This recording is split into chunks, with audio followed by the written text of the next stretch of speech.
बोटाच्या एका स्पर्शाने संबंध जगातील घडामोडी पाहण्यासाठी राजमुद्रा न्यूज लाईव्ह हे ॲप इन्स्टॉल करा व चॅनलला सबस्क्राईब करायला विसरू नका।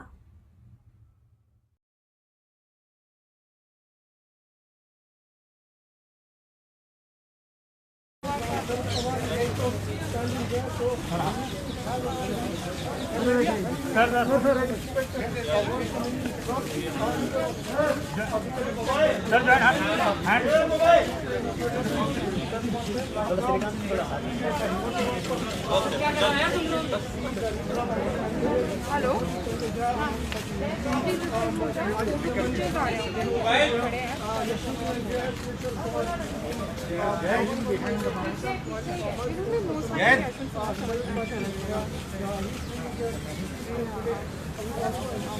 सर आइए। सर आइए, ब्रीफ करिए। अरे कुर्सी लाओ रे बाबा।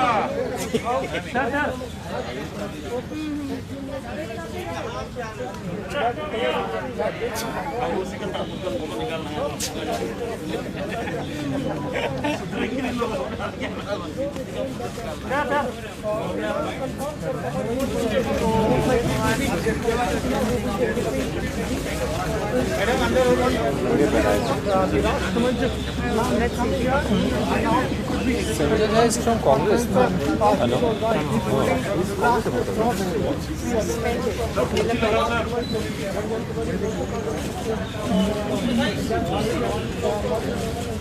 Hello.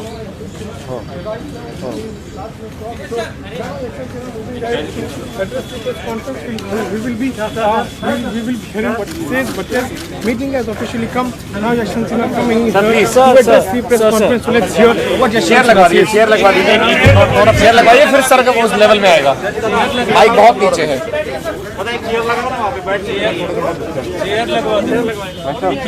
इस टेबल को थोड़ा सेंटर में करवाइए। ये तो सेंटर में हो जाएगा। चेयर लेकिन चेयर मंगवा।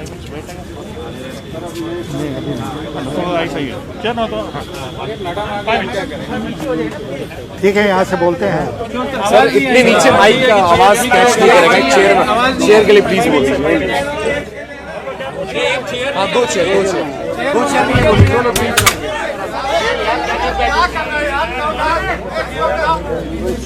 एक चेयर से हो जाएगा।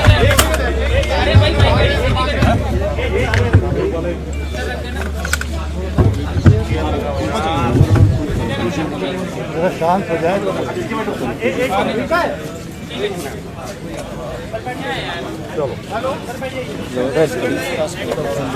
एक और मंगाइए सर। आगे आ जाइए सर, आगे सर, आगे आ जाइए। फ्रेंड्स,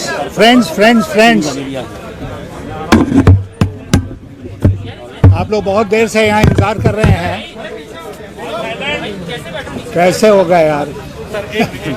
आप लोग बहुत देर से यहाँ इंतजार कर रहे हैं और आपने जैसा देखा कि हम लोगों की मीटिंग लगभग 2.5 घंटे चली। राष्ट्रमंच की ये मीटिंग 2.5 घंटे चली और बहुत सारे मुद्दों पर चर्चा हुई। किन मुद्दों पर चर्चा हुई और क्या तय हुआ, इसके बारे में विस्तार से आपको हमारे दो साथी जो यहाँ उपस्थित हैं, 3 साथी, मजीद साहब, घनश्याम तिवारी और पवन वर्मा। पवन, ये 3 लोग विस्तार से आपको ब्रीफ करेंगे जो 2.5 घंटे का डिस्कशन हम लोगों का हुआ उसके बारे में। और इसलिए आप लोग धैर्य रखिए, सारी बात बताई जाएगी और सारे सवालों का जवाब दिया जाएगा। लेकिन एक सवाल का सर, बस सर एक सवाल का जवाब आप दे दीजिए। नहीं, हम अभी कुछ नहीं।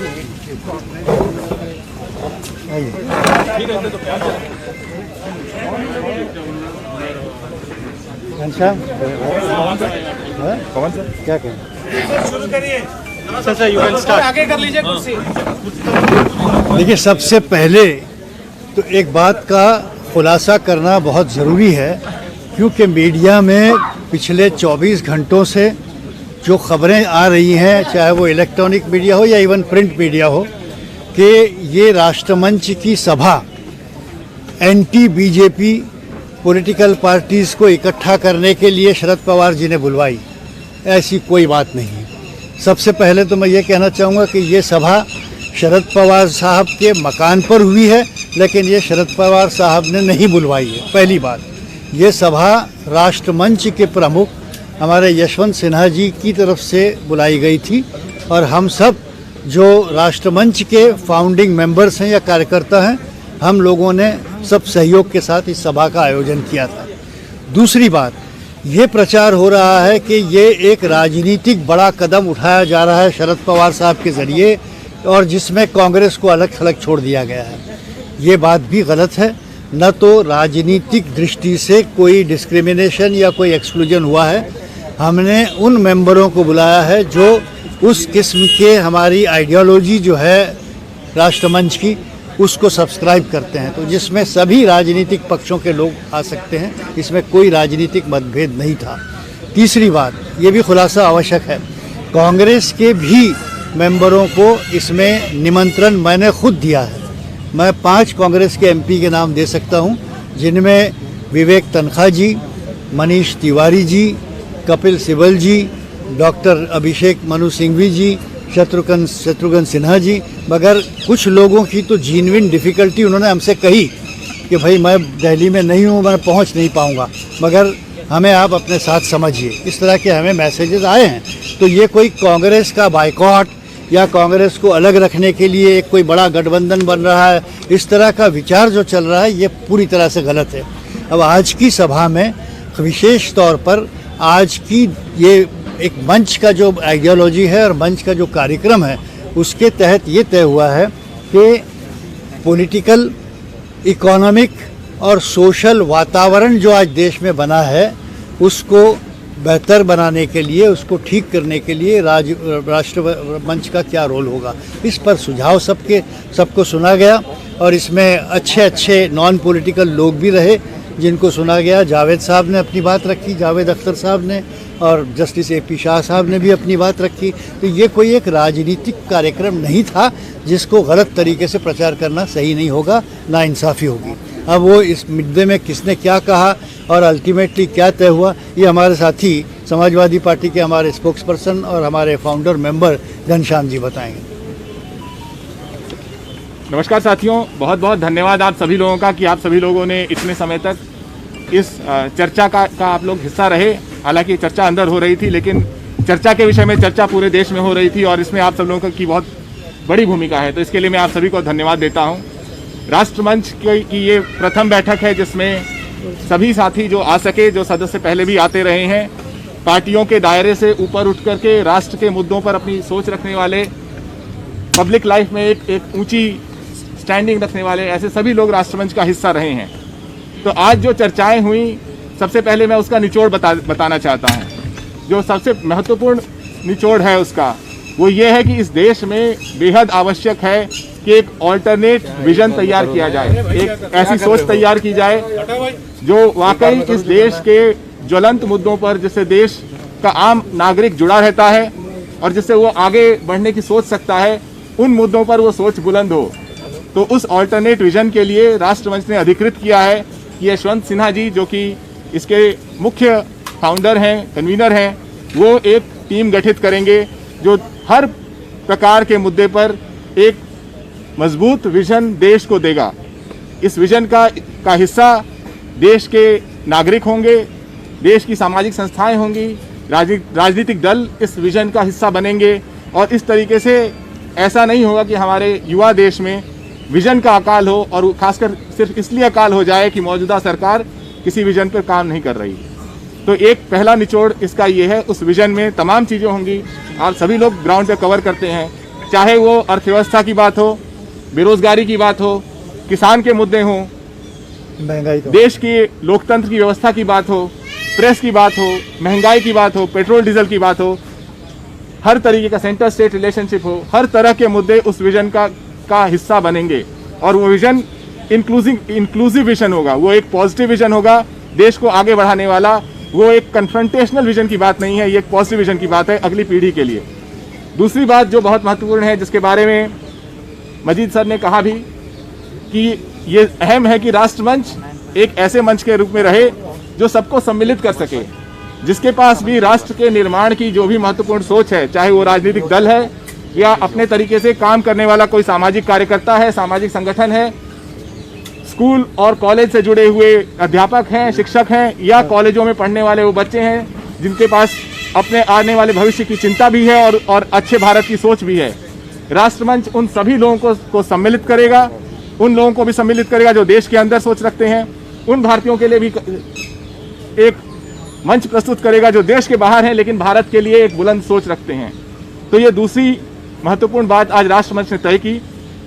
मंच की चर्चाओं में यह भी सामने आया कि किस तरीके से पेट्रोल और डीजल की लगातार ऊंची कीमतें देश के हर नागरिक को, खासकर किसानों को और मध्यम वर्ग को लगातार प्रताड़ित कर रही हैं।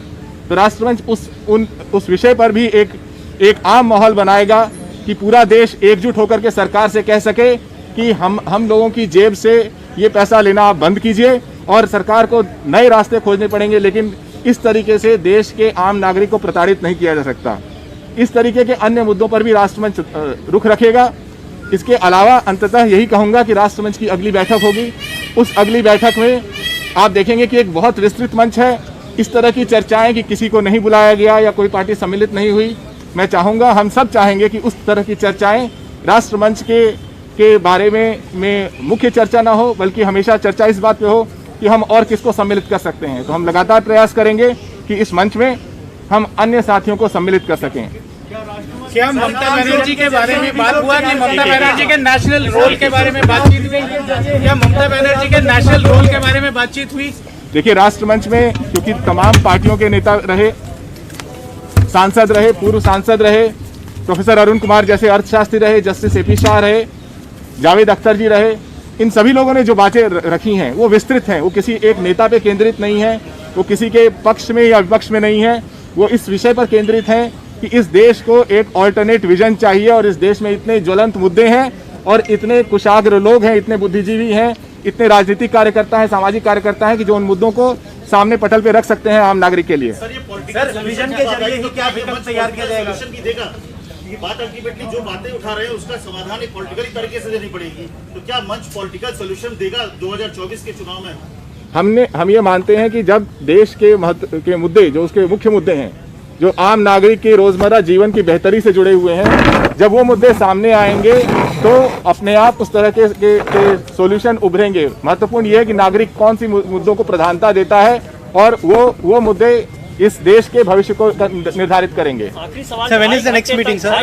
Any plan for the next meeting? Any schedule for the next meeting? Political चर्चा नहीं हुई। इनकी बात कर रहे हैं। 2.5 घंटे तक मीटिंग चली, कोई पॉलिटिकल दोनों बातें, दोनों आपकी बात जो है अगली बैठक कब होगी उसका भी दिन तय नहीं हुआ है, लेकिन उससे पहले ये प्रयास किया जाएगा कि उसमें तमाम पार्टियों के लोगों को जो एक राय रखते हैं उनको सम्मिलित किया जाए। और जो आप कह रहे हैं कि 2.5 घंटे तक बैठक चली, जब इतने महत्वपूर्ण काम करने वाले लोग, विभिन्न विषयों पे काम करने वाले लोग जिनकी इंडिपेंडेंट पब्लिक स्टैंडिंग है, जब वो साथ आते हैं तो ये जो भी चर्चाएं होती हैं वो देश के राष्ट्रीय और राजनीतिक मुद्दों पर होती हैं। तो ये जो देश के राष्ट्रीय और राजनीतिक मुद्दे हैं वही तो राजनीति है। तो ये पॉलिटिकल इसकी पूरी इसका जवाब देता हूँ। वो जो हमारे राष्ट्रमंच की दृष्टि से ये चर्चा, ये मुद्दे ही हमारी राजनीति है। चेहरे पर बात नहीं हुई घनश्याम जी, चेहरे पर बात नहीं हुई कौन मंच का चेहरा होगा। ममता बनर्जी होंगी, शरद पवार होंगे, यशवंत सिन्हा होंगे, जब से कौन चेहरा होगा राष्ट्रमंच का? दोनों बातें। पहली बात कि राष्ट्रमंच ने, जैसा मैंने शुरू में कहा कि सारी जो निचोड़ था मैंने आप लोगों के सामने रखा। निचोड़ था कि देश में एक ठोस, मजबूत ऑल्टरनेट विजन होना चाहिए और विजन के पीछे ऐसे लोग दिखने चाहिए जिन्होंने उन विषयों पर काम किया है। जहाँ तक आपने कहा राजनीतिक पार्टियों के जुड़ने का, जब से राष्ट्रमंच का गठन हुआ है तब से अपनी पार्टी की सहमति से विभिन्न पार्टी के दल राष्ट्रमंच से जुड़े रहे हैं और आगे भी जुड़ते रहेंगे। चेहरों पर बात हुई है ममता बनर्जी के चेहरे पर। बार-बार कह रहे हैं कि आप विजन नहीं विकल्प का रास्ता तय करेंगे, क्या विकल्प क्रिएट कर रहे हैं आप? देखिए, जब इस देश में चर्चाएं इस बात पे होने लगेंगी कि युवाओं को रोजगार कैसे मिलेगा, किस तरीके से आम नागरिक को पेट्रोल और डीजल के दाम बढ़ा करके प्रताड़ित नहीं किया जाएगा या किसानों को प्रताड़ित नहीं किया जाएगा, जब चर्चाएं इन बातों पे होने लगेंगी तो अपने आप देश नए विकल्प को ढूंढेगा। ठीक है, धन्यवाद। ताज्या घडामोडी पाहण्यासाठी राजमुद्रा न्यूज लाईव्हला सबस्क्राईब करा, बेल आयकॉन प्रेस करा.